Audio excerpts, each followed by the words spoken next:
स्वागतम, सुस्वागतम, सुप्रभात। जगदीश सोशल मीडिया नेटवर्क में आप सभी का दिल से स्वागत। प्रतिदिन के अनुसार प्रस्तुत करते हैं स्वामी वासुदेवानंद जी सरस्वती, इनके अमृतमय वाणी द्वारा विष्णु सहस्त्र नाम प्रवचन। प्रवचन क्रमांक 108।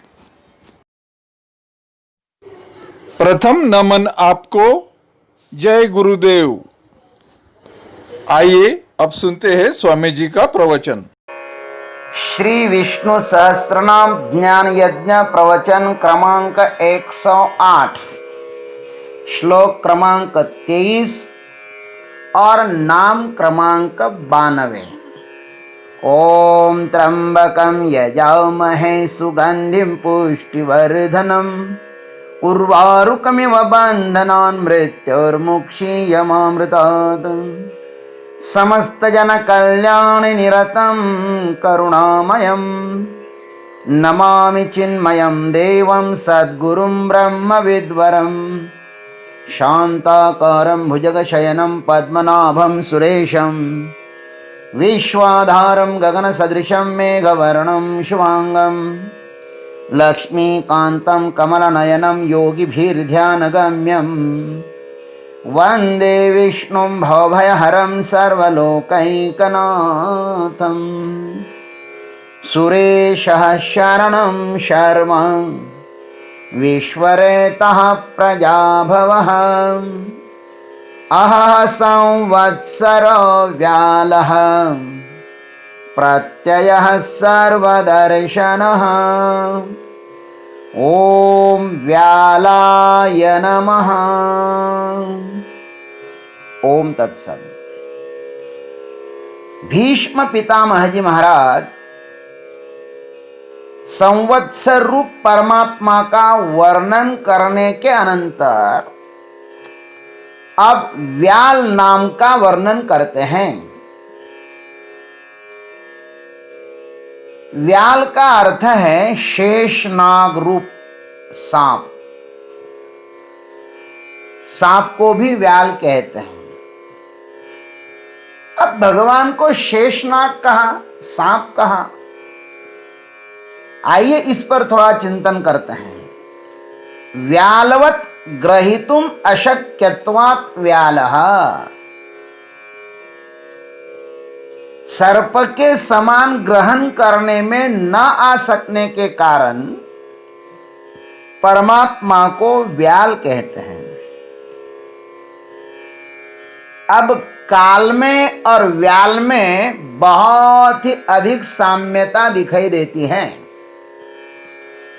जैसे काल चंचल है, वैसे ही व्याल भी चंचल है। जैसे सांप एक जगह नहीं रहता, वैसे काल भी स्थिर नहीं रहता, दौड़ता रहता है। जैसे सांप अपने विष से दूसरे को मारता है, वैसे ही यह काल भी हमको हर क्षण मार ही रहा है। हरति निमेषात् कालः सर्वम्।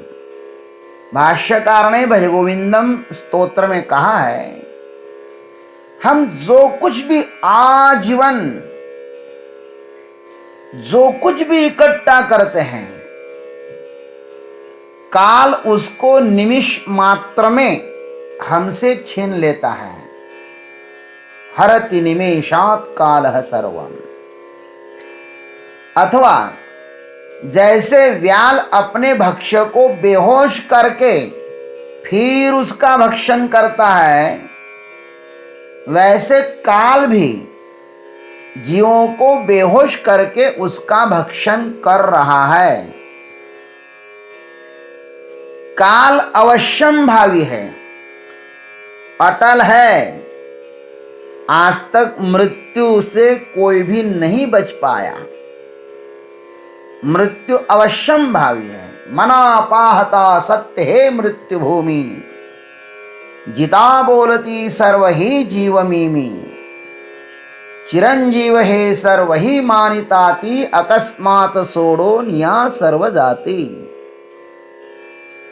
काल अटल होते हुए भी आश्चर्य है कि उसका स्मरण किसी को भी नहीं है। सब विषय रूपी विष से बेहोश होकर काल की तरफ आंख मूंदकर बैठे हुए हैं। योग वशिष्ठ में श्री रामचंद्र जी महाराज को वशिष्ठ जी महाराज कहते हैं, युज्यन्ते वेष्टनम वायो आकाशस्य च खंडनम, ग्रथनं च तरंगाणाम, आस्था न आयुषि युज्यते। 1:14-5। यदा कदाचित तपस्या के बल से वायु की मोट बांधी जा सकती है, लेकिन संभव नहीं है। आकाश के टुकड़े भी किए जा सकते हैं तपश्चर्या के बल से, लेकिन यह भी संभव नहीं है। पानी के लहरों की माला भी यदा कदाचित तपस्या के बल से बनाई जा सकती हैं, ये भी शक्य नहीं है। लेकिन तपस्या के बल से हो सकता है यदा कदाचित। किंतु भाई, आयुष्य का भरोसा नहीं किया जा सकता। यह हमारा आयुष्य कब समाप्त होगा, इसका कोई भरोसा नहीं है। हमारा आयुष्य जो है ना, हमें पता नहीं है कब समाप्त होगा। काल अपने समय पर हमारे पास आएगा। ब्रह्मदेव हमारा एक क्षण बढ़ा भी नहीं सकते और एक क्षण घटा भी नहीं सकते। वह समय पर आएगा और हमें दबोच कर ले जाएगा। जैसे अजगर को अपना भक्ष्य खोजने कहीं भी जाना नहीं पड़ता, भक्ष्य उसके पास स्वयं ही खींच कर आ जाता है, वैसे ही यह समूचा संसार काल के मुंह में अपने आप ही जा रहा है। बेहोश असावधान व्यक्ति को व्याल अपना भक्ष्य बनाता है। जैसे काल सावधान है, वैसे ही हमें भी सदैव सावधान रहना चाहिए। हमें वैसे ही सावधान रहना चाहिए जैसे कोई कर्जदार व्यक्ति सावधान रहता है। कर्जदार यदि बेहोश रहे तो वह अक्खा ही डूब जाएगा। बहुत से कर्ज लेने वाले डूबे हैं। जैसे कर्जदार को कर्ज देने वाला निगल जाता है, वैसे ही काल हमें धीरे धीरे निगल रहा है। यह काल और कर्ज ये स्लो पॉइजन की तरह होता है, मनुष्य को धीरे धीरे मारता है।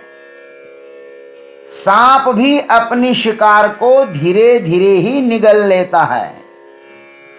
अजगर करे ना चाकरी, पंछी करे ना काम, दास मलूका कह गए सबका दाता राम।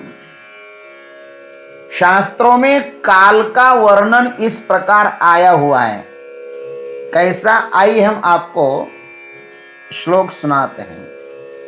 अनादि निधनम कालः रुद्रः संकर्षणो स्मृतः, कलनात् सर्वभूतानां सकालः परिकीर्तितः। ये काल अनादि अनंत है, उसको रुद्र भी कहते हैं, संकर्षण भी कहते हैं।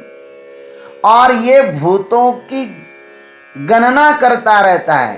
अजुन किति आहे अवकाश।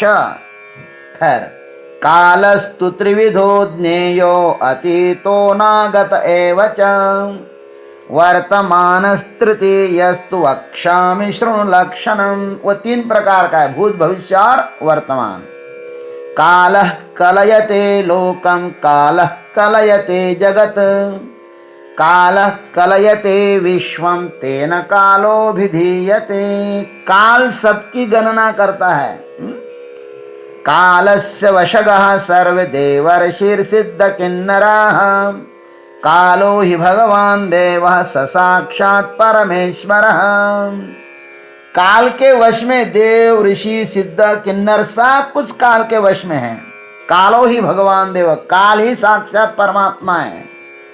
काल सृजति भूतानि, कालः संहरते प्रजाः, कालः स्वपिति जागर्ति, कालो ही दुरतिक्रमः।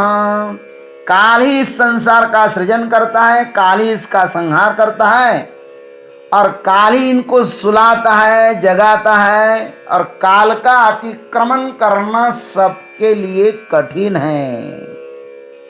खैर, कालो ही परमेश्वर। गीता जी में भी कहा है भगवान ने स्वयं, अहमेवाक्षय काल, मैं अक्षय काल हूं, कालोस्मि लोकाक्षय कृत प्रवृद्ध। मैं ही समस्त लोगों को भक्षण करने के लिए प्रवृत्त हुआ हूं। कालः कलयतामहम्, और गणना करने वालों में काल मैं हूं, ऐसा भगवान ने कहा। जैसे सर्प के दंश से मनुष्य की मौत हो जाती है, कहते हैं ना कि सर्प दंश से मौत होने पर मनुष्य को नरक में ही जाना पड़ता है, और कालातीत परमात्मा का दर्शन करने से जीव दशा का नाश होकर यह जीव मुक्त हो जाता है। इसलिए भाई कालातीत परमात्मा का आश्रय ले लो। आयुर्नश्यति पश्यताम प्रतिदिनम, याति क्षयं यौवनम, प्रत्यायांति गतः पुनर्न दिवसा, कालो जगत भक्षकः। काल जगत को खा जाता है, आत्मा को नहीं। परमात्मा कालातीत है, परिवर्तन उसमें होता है जो काल में पैदा होता है। कालावच्छिन्न वस्तु को ही काल भक्षण करता है, कालातीत को नहीं। जीवात्मा और परमात्मा ये दोनों भी कालातीत ही हैं, इसलिए इन दोनों की ही एकता संभव है। इसलिए व्याल स्वरूप परमात्मा का सदैव स्मरण करना चाहिए। उस परमात्मा के पास बैठ जाओगे तो काल भी आपको नमस्कार करेगा। महाकाल के पास बैठ जाओ ना तो काल भी आपको नमस्कार करेगा। काल महाकाल के पास टपक नहीं सकता, इसलिए महाकाल के सानिध्य में बैठ जाओ, परमेश्वर के सानिध्य में बैठ जाओ। ओम तत्सत। जय गुरुदेव, जय जगदीश्वर, जय जय महाकाल। देवियों और सज्जनों, अभी आप सुन रहे थे स्वामी वासुदेवानंद जी सरस्वती इनके अमृतमय वाणी द्वारा विष्णु सहस्त्र नाम प्रवचन का अगला भाग लेकर कल सुबह फिर उपस्थित होंगे। हरि ओम।